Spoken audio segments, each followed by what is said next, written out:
વિધાનસભાના અધ્યક્ષની હવે બંને પક્ષના દંડક પર ટકોર। વિધાનસભા ગૃહમાં ધારાસભ્યોની હાજરી ઓછી હોવા ઉપર ટકોર।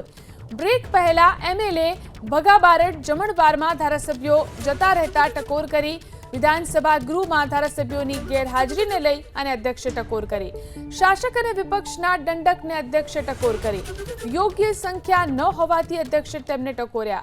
બંને પક્ષના સભ્યોને ગૃહમાં હાજર રાખવા માટે દંડકને સૂચના આપવામાં આવી। વિધાનસભા ગૃહમાં ધારાસભ્યોની હાજરી ઓછી હોવા ઉપર ટકોર। બ્રેક પહેલા એમએલએ ભગા બારડ જમણવારમાં ધારાસભ્યો જતા રહેતા ટકોર કરી। વિધાનસભા ગૃહમાં ધારાસભ્યોની ગેરહાજરીને લઈ અને અધ્યક્ષે ટકોર કરી। શાસક અને વિપક્ષના દંડકને અધ્યક્ષે ટકોર કરી। યોગ્ય સંખ્યા ન હોવાથી અધ્યક્ષે તેમને ટકોર્યા। બંને પક્ષના સભ્યોને ગૃહમાં હાજર રાખવા માટે દંડકને સૂચના આપવામાં આવી।